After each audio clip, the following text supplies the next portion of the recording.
we're back. Hello, everybody. It's Kevin. And Brian. And we're the Horror Guys. Both of us. Yep. Horror Guys. That's right. Plural, yes. 79th episode, and believe it or not, this time we've got... Horror movies. Who knew? I knew. Yeah, this time we've got The Revenge of the Creature from the Black Lagoon. Second in the series. Yeah. And what else? We got The Vampire Lovers and a short called Eden. Yep. Yep. Newish movie, Digging Up The Marrow. And the documentary, Why Horror? Why indeed? Why? Why would anybody want to watch scary movies? Beats me. I guess we'll find out. We should talk about these. We should. Yeah. Are you ready? I'm ready. Well, here we go.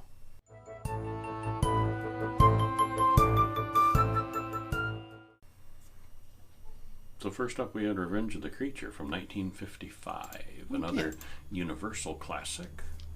Of Universal's last creature. Classic, basically. The last monster. Yeah. This time they go back and they capture the Gill Man and they take him to an aquarium. And they treat him well. They feed him great dinners. They get him a good girlfriend. He's a big hit at and the he's aquarium. happy forever at the end. Yeah, living high on the hog. And, Would have been a short film. Less dramatic. Yeah. So did you like this one? Yeah, I did. Not as much as the first one, but I liked it. Uh-huh. Yeah, it was good. Yeah, this is Continuation of the story. Directed by Jack Arnold, same guy did the first one. Apparently there's still just one creature, which they never really explain because it's, didn't come from a vacuum. It came from parents. Nobody ever said it was immortal. Maybe had siblings or... Yeah. It seems to be really tough. The family from the Black Lagoon. Really tough and long-lived, yeah. Isn't that where the Sea Monkeys cartoon came from? Oh, maybe, yeah. Directed by Jack Arnold, the guy who did the first one. Written by Martin Berkeley and William Allen. Stars John Agar, Laurie Nelson, John Bromfield. Completely recast the movie, except for the boat captain, which was odd. Mm-hmm. Runtime, hour and 22. Link in the show notes if you want to pick this one up yourself. Odd that the captain would want to go back after what he went through in the first one. Money's money. I guess. When you got a boat that beat up, you got to take the jobs you can get. Well, we get an overhead view of a tributary of the upper Amazon. I assume it really is the Amazon, I don't know. We shift to the Rita, the same boat from the previous movie.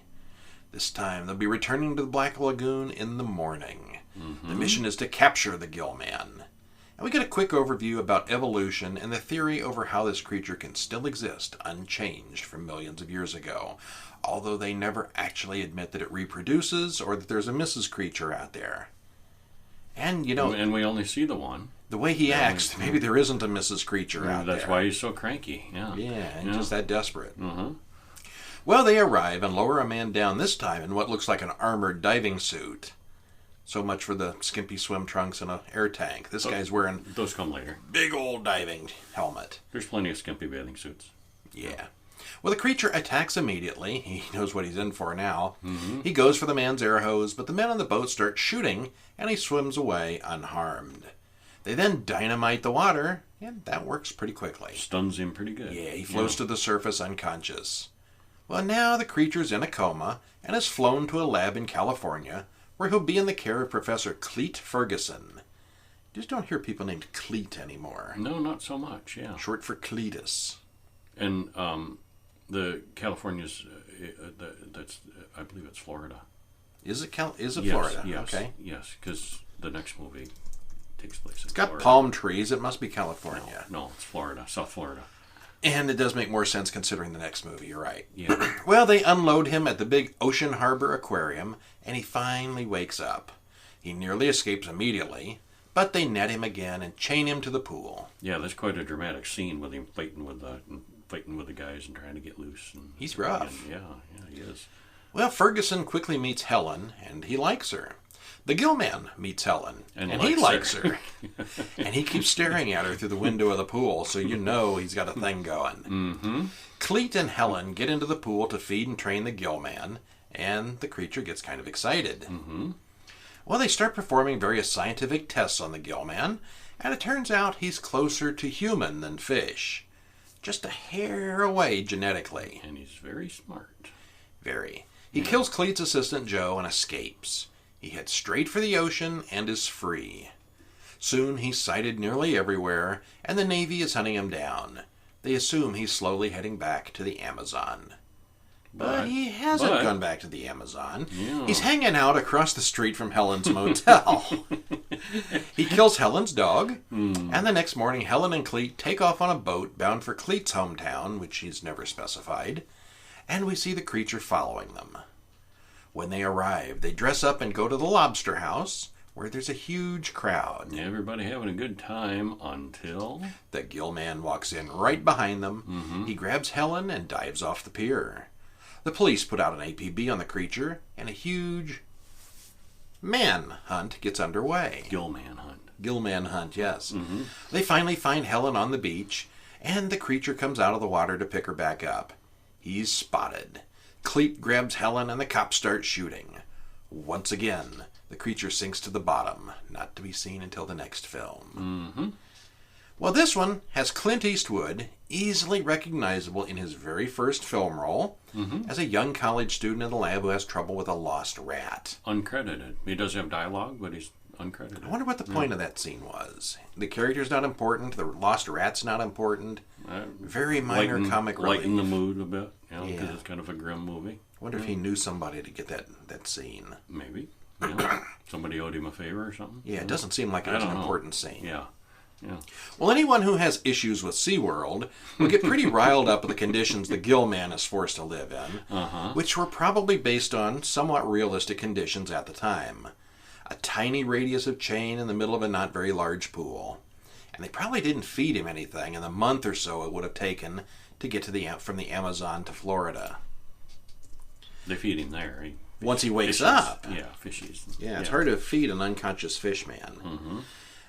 And one thing that is never mentioned, the Amazon is a river. The rivers are freshwater. You got freshwater fish. Ocean is saltwater. Yeah. There's saltwater. They do not crop. No. He can thrive in both. Some sharks can thrive in both. Not for very long they can't. There's some fishies. Not for very long they can't. Yes, they can. Well, show me an octopus that lives in the lake. I know. Show me a shark that lives in the river. There's the whole science of salt and osmotic pressure and all that. Yeah, it doesn't work. But it works for him. All right, because magic. Because he's special. Because 1950s science in a movie. Yeah. Okay, so this was not as good as the first one, and it looked a little bit cheaper as well. If you like the first one, you won't hate this, but it is a step down in quality. Totally.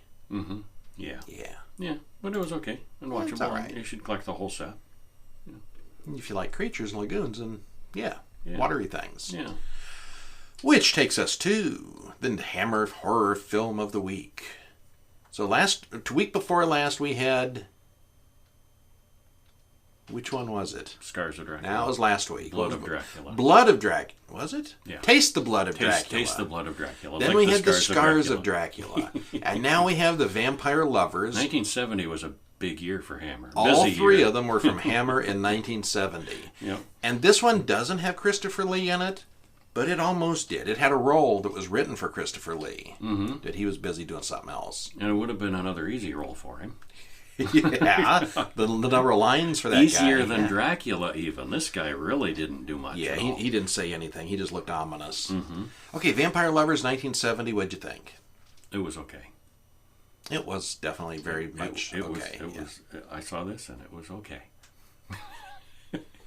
Of the three vampire movies of 1970, this is number 3. My least favorite. Yes. Yeah, mine too. Yeah. And talk about a misleading poster. I noticed in this poster there's this buff guy in his underwear chained to a wall being threatened by a vampiress. At no point is there a buff guy in his underwear chained to a wall.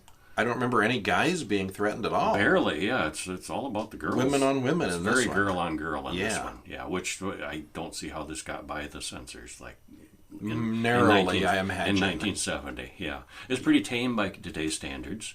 It's really obvious what's going on, but you don't really see much. Is much more accepted nowadays, but in 1970, this was kind of racy and shocking and not the norm. And yeah. Well, I used to watch these kind of movies, all the Hammer movies, late night on Saturdays on TV. I don't think I ever saw this one. Yeah, I can't imagine. Not. I can imagine why. Yeah. Directed by Roy Ward Baker, written by Sheridan Le Fanu and Harry Fine, stars Ingrid Pitt, Pippa Steele, Madeline Smith, 1 hour, 31 minutes. Link in the show notes if you are interested. Did you like it, though? Well, we've already had that conversation. It's all right. Yeah. It's all right. It was okay. Yeah. It was the least of the three, but I don't regret watching it. Yeah. There's far worse movies we've seen. Yes. Yeah. Recently, I was still entertained. I mean, decently entertained. It's not bad. It just wasn't for me. Yeah. We see Joachim von Hartog writing a letter about the supernatural happenings of the Karnstein. The Karnsteins, as he says. Mm-hmm. We get a man with a voiceover narration doing some kind of battle with murderers from beyond the grave, which turns out to be a vampire with a shroud. Vampires can only return to the grave with their shroud. He finds a shroud on the ground and takes it. He then waits with a sword in hand, and a pretty girl comes up to take back the shroud. Want your shroud? Come get it. Come get it. Get it. Yep, she's about to bite him. Like luring a kitten with a string. Come go. Pretty much, yeah. Look what I got. But then he's very shocked that it's a very beautiful woman. He was expecting something a little more hideous. Yeah, so that really throws him. So she sneaks up and gets ready to bite him, but he decapitates her. Pulls it out at the last moment and slice. His sword. He pulls out his sword at the last moment. Right. And you forget what kind of movie this is. Yeah. And credits roll. And somebody in the sound studio sliced into a cabbage for that sound effect. That's the trivia. The head slicing is a cabbage. Yeah. And the whole thing about the shroud. Mm-hmm. He makes such a big deal about the shroud here in the introduction. And then they don't anymore. There's no shrouds later on. It's almost like two separate things. Yeah, like two separate movies.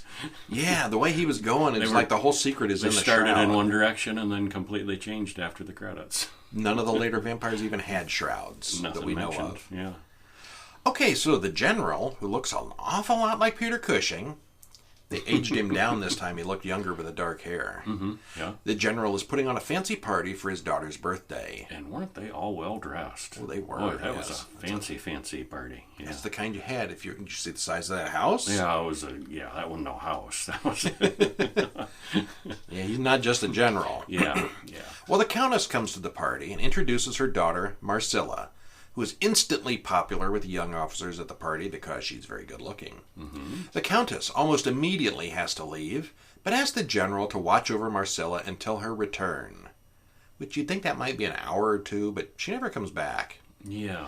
His own daughter, Laura, becomes Marcilla's friend. So the general, fortunately there's a spare room or two in this, little modest house. So, it's a palace, and he's got hundreds of rooms. Tells one of the servants to make up a room for her, and it's this gigantic, I want to go stay at somebody's house just until. Yeah. Mm-hmm. Laura wakes up screaming in the middle of the night after dreaming about a huge cat. Time passes, and she has more nightmares. And she starts getting weaker and weaker. Almost as if someone was siphoning her life force. No, the doctor blames anemia. Oh, okay, natural causes, perfectly natural. Yes. At one point, Marcilla comforts... She just needs some meat and... What do you say, meat and milk? I think of meat and milk. Maybe, yeah. Yeah. Definitely meat. Yeah. It's these young women. They just don't eat properly. Yeah. Yeah, that's all it is. Well, one of them's not eating properly. Yeah, the other one certainly is. At one point, Marcilla comforts the sickly Laura with a kiss. And then another kiss. Mm-hmm. And then quite a lot of kissing. Girl on girl. Mm. Not long after, Laura is dead. They find bite marks on her chest. Mm-hmm. Womp womp. Yep. And then they can't find Marcilla. Where'd she go? This vampire doesn't bite him on the neck. She likes cream with her blood. Well, the general gets depressed and goes to visit his friend, Baron von Hartog. Well, the countess is later on somewhere else. The countess's carriage has an accident, and Mr. Morton invites the countess's daughter, Carmilla, to come stay with them to recuperate. Carmilla is, of course, Marcilla, whom we met earlier. They travel around and change Not very far they don't travel. Yeah, it was the old days. They didn't have, internet and texting and, Well, she becomes... They get away with it. She becomes friends with Morton's daughter, Emma. Emma and Carmilla get naked and undress in front of each other quite a lot. They roll around on the bed together. They're just good friends. Nothing going on there. Soon, Emma starts dreaming about a great cat in her room, and it's as big as a wolf. The general's servant comes to call on Emma, but Carmilla has bewitched the governess, who sends him away. because he could identify Carmilla as Marcella, since he saw her at the general's house. At the party. The butler calls the doctor to look in on Emma against the governess's orders. For some reason now the governess is getting weird. Mm-hmm. The doctor notices booby bite marks, just like on the deceased Laura had. The doctor puts garlic in the room and a cross around Emma's neck. The butler suspects that the governess is behind Emma's illness. Carmilla comes in a little later, sees the cross and garlic, and she slowly backs out of the room, like, uh-oh. And she's troubled by those, but she does go out in the daylight, you notice. She does go out in the daylight, yeah. No Daylight is trouble not by an sunlight. issue. Yeah. Well, she catches the doctor on the way home and drains him dry. The innkeeper explains to Mr. Norton about the Karnsteins and Baron von Hartog. Morton goes out to find the general, and, hey, he runs into the general and von Hartog on the road, carrying the dead doctor's body with them. Morton, Van Hartog, and the general all then head up to the Karnstein castle. Meanwhile, Carmilla is working hard to get the servants to remove the garlic from Emma's room. Renton the butler doesn't suspect her of anything still. But Carmilla bites him, and now Renton is her slave as well. Well, the three old men find Marcella/Carmilla's grave and dig it up. The coffin, however, is somewhere else. Carmilla takes Emma away, saying that they're going to go to her home. Carmilla Your then... place or mine? Yeah. Your crypt or mine. Carmilla drains the governess and Renton just as the general's servant rushes in to save Emma. He prays, and Carmilla just vanishes into thin air, which is a trick we haven't seen before. No. Yeah. The three old men then see Carmilla wandering through the woods and follow her back to the castle. They find the coffin buried under the floor. The general volunteers to do the staking since his daughter's already dead. Emma, miles away, can feel what's going on with her connection to Camilla as they stake Camilla and behead her. The end. And is it Camilla or Carmilla? I thought it was Carmilla. So did I. Okay. Yeah, Carmilla. Go ahead. And while all this is going on, the mother doesn't really seem to do much except introduce them. Put Carmilla in place, and and there's this guy on horseback who keeps popping up, like a puppet master, watcher kind of guy, and they never explain who he is. Mm-hmm. If he's the head vampire. That was my assumption. Carmilla is just one of his minions, and well, this is supposed to be one of three, so there's more movies in the series, so maybe we'll find out later. Yeah, maybe. Yeah. So this is the first Hammer film that I can think of that had very obvious full frontal nudity in it. Mm-hmm. It's really blatant, not a bit subtle. And there's a lot of lesbian subtext, and even some not-so-subtext, it's more obvious. Not very sub, it's outright text. It's there, yeah. Lesbian text, yeah. Yeah, it's all super tame compared to modern films. And in the trivia, too, the actress decided, though, that she, from her point of view, she was playing the character as asexual. Just, these were... She'll flirt with anybody if they got blood. Things that she wanted to feed on, not, she didn't think of her character as a lesbian. Meat is for eating, asexual. Not for other things. Exactly. Yeah. So, but it came across as pretty lesbian. Yeah, and it must have been really shocking in 1970. Yeah. Kind of tame today. Mm-hmm. We never get any explanation about who the Countess or the mysterious man in black is, but it's obvious that at least he is a vampire. You see fangs at one point. Mm-hmm. Presumably he's the head of the vampire family, but not only does he not get caught, he never even speaks at the film. It was a perfect role for Christopher Lee. Why he couldn't come in and sit on a horse a couple of times, I don't know. He probably could have filmed it in one day. Certainly could have. Yeah. He just looks at whatever's going on. He just looks at whatever's happening ominously a few times during the film. Flashes his fangs, smiles. Yeah. All the performances here are good, but Peter Cushing is completely wasted and only gets about 10 minutes of actual screen time. Yeah, not much. The real star here would be Ingrid Pitt, who gets all the best scenes and alternates between being an innocent girl and a demonic bloodsucker. And I can see why Hammer used her in many of their subsequent films. They did use her in a lot of things. Mm-hmm. She's very good. But yeah, and Peter Cushing got like top or second billing, and of course, because he's Peter Cushing. Yeah, he didn't do much though. Yeah. All right, did you watch a short film this week? Yeah, one called Eden. Yeah, it was really good. Any idea why it was called Eden? I'm not sure on that. No. Okay. I didn't catch anything that was a direct reference to Eden. No, I didn't either. But it was really good. Directed by Bobby Costin, starring Bobby Costin, Benjamin Abiola, Charles Breaks III, and Taylor Drake. Runtime 5:55, almost 6 minutes. And you did like it. Mm-hmm. I liked it too. Oh, yeah. So 3 young guys are out on a night on the town. And he meets the girl of his dreams, and they live happily ever after. Oh wait, it's not that one. No, that's a different story. Yeah, that's not what happened in this one. One of the guys dropped his car keys, and the other 2 wait by the car while he goes back looking for his keys. And he doesn't come back. Did he find the girl of his dreams and have a better time than expected, or was it something more sinister? Find out. It's 6 minutes long. Watching it. Mm-hmm. It's short, well filmed, and looks great. Mm-hmm. The story is pretty predictable, really, but it's well done and interesting, and I definitely recommend you invest 6 minutes in it. Yep. It's good. Yeah. It's good. Yeah, check it out. And then we saw a documentary. Why horror? Why? Why horror? Why? Why would anybody subject themselves to some of these movies? Well, and he tries to find out the scientific answers to that, and he probes deeply. Yeah. Directed by Nicholas Kleiman, Rob Lindsay. Written by Rob Lindsay. Stars Alexander Aja, Chris Alexander, and Dave Alexander. And mostly Tal Zimmerman is the main guy, who's not actually listed first in the stars. Must be alphabetical. Hour and 21 minutes. You can see this one on Shudder, and also Amazon has it. So there's a link in the show notes for the Amazon. So, did you like it? I did. Mm-hmm. Didn't love it. Liked it. Yeah, I didn't love it. Didn't hate it. It was very middle of the road. Wasn't in depth enough. I didn't feel like there was enough new that I got from it. It was too much about him. Yeah, a lot about him. There was some science and general stuff in there, but I don't care why he likes horror. Clips and history and information was a little lacking.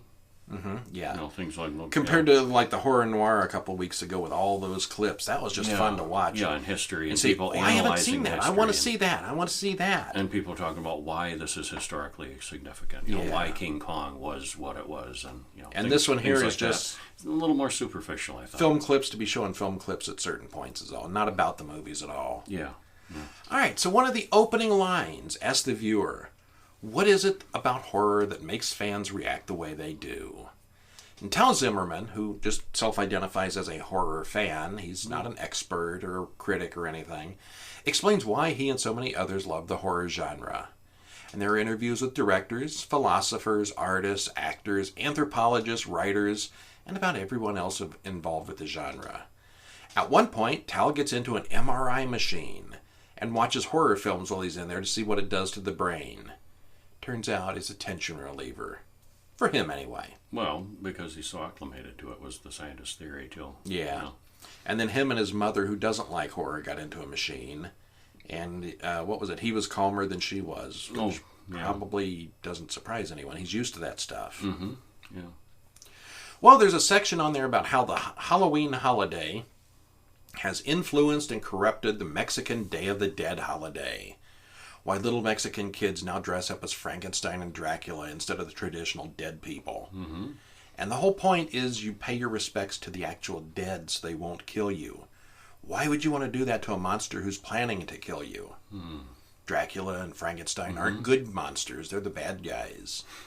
So yeah, it kind of corrupts the Day of the Dead plan. Yeah, a little bit, yeah. And then it moves into the gothic horror novels of the 18th and the 19th century, and it continues up to the video boom of the 80s, and how suddenly a giant theatrical distributor was no longer an absolute necessity, and indie films got big. Mm-hmm. Of course, nowadays, they didn't mention this in the thing, but now with streaming and video games, the market is larger than ever, and just about anybody can make a horror film.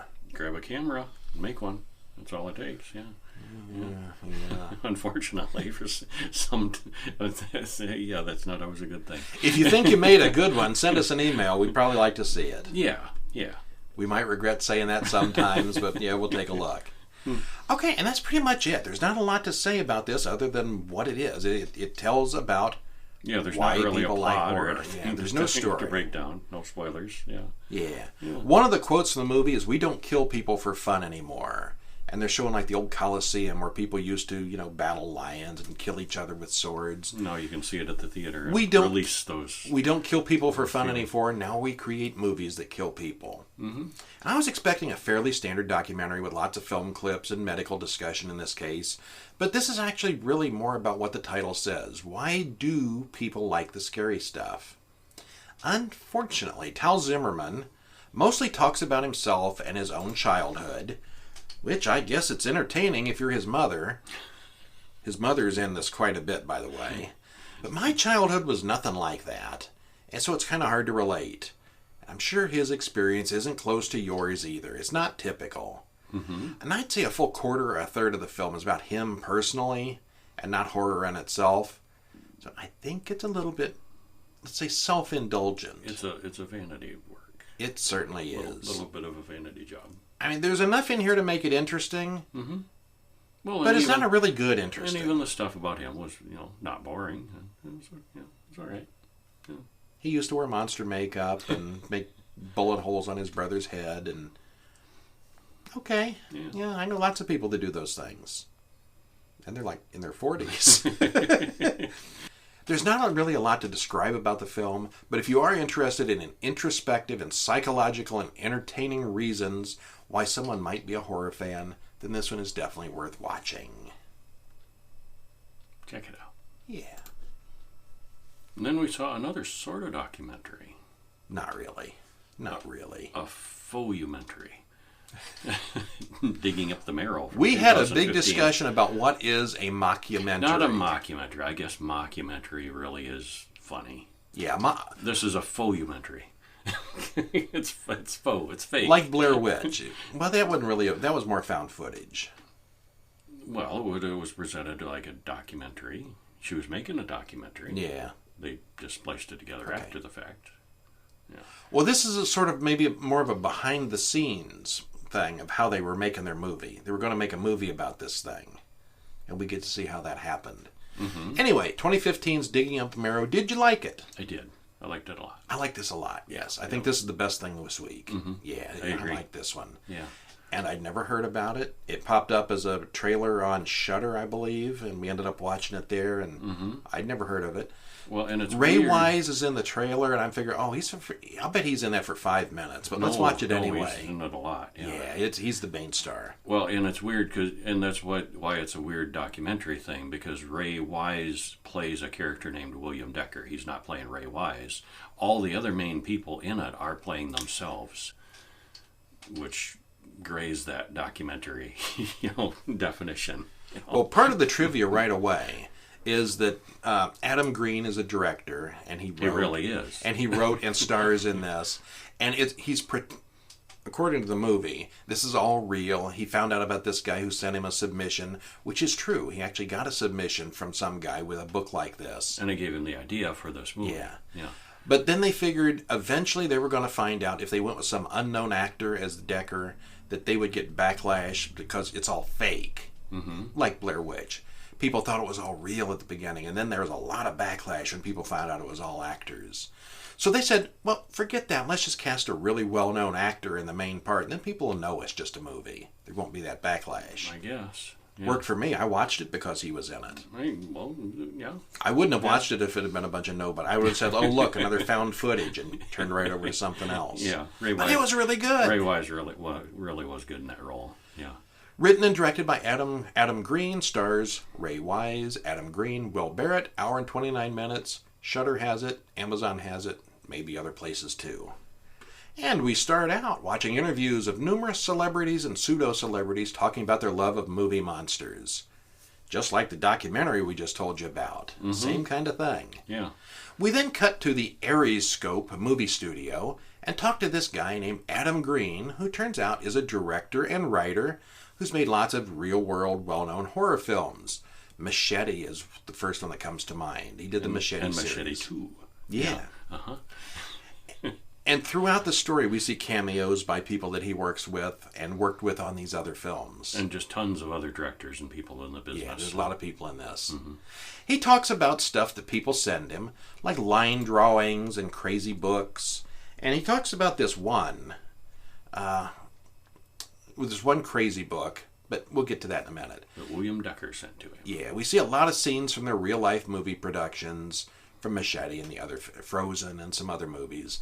One such crazy book is from this guy named William Decker, a guy who claims he knows where real monsters live, and he wants Adam to make a film about it.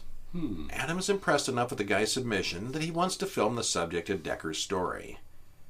Actually, all of that, if you read the trivia, everything I just said is actually true. It really happened. Some guy sent this book and he was interested. So we then shift to cuts of an interview filmed over several days with retired detective William Decker. He talks about children born with birth defects who just vanish from society. He says most of them have gone on to this place to thrive. They're 100 yards beneath the surface. They kind of have a whole world down there. Interconnected cities and tunnels where they're all gathering strength and reproduccing together. And kind of like Midian.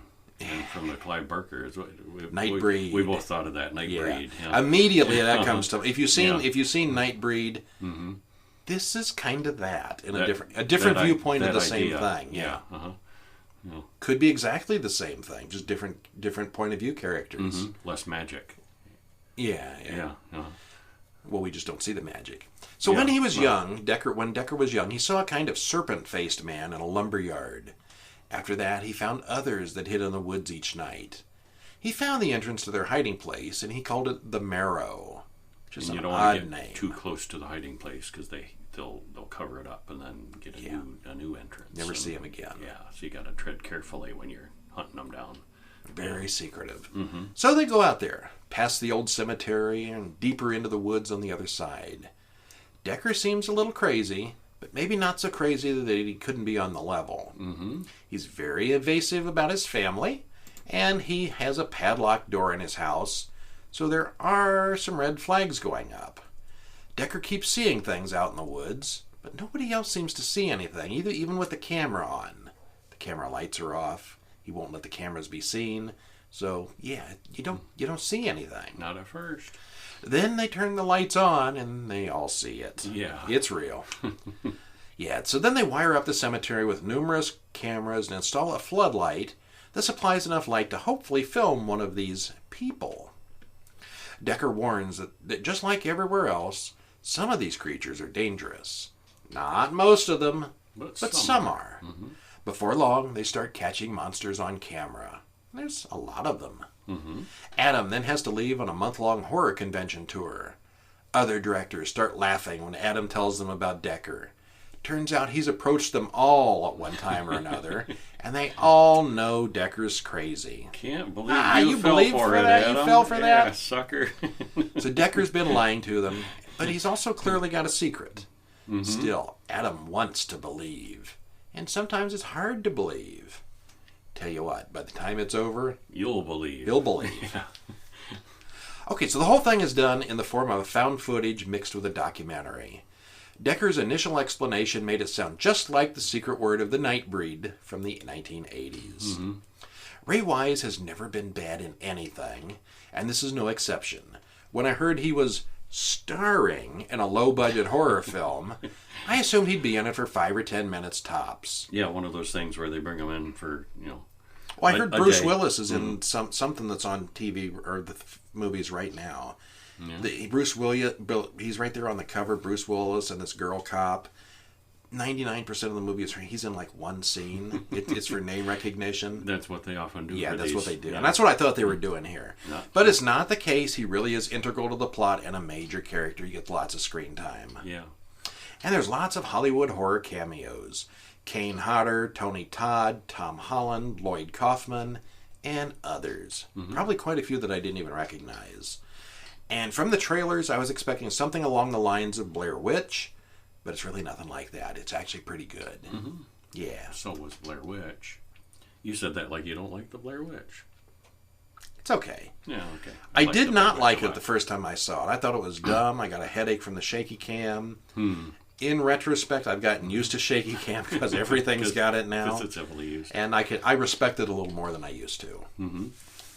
All right. Well, that's our show. Yeah, it is. Thanks for joining us. Stop in at horrorguys.com to read all the reviews, drop us a note, or whatever. We've got all our old audio podcasts are on there.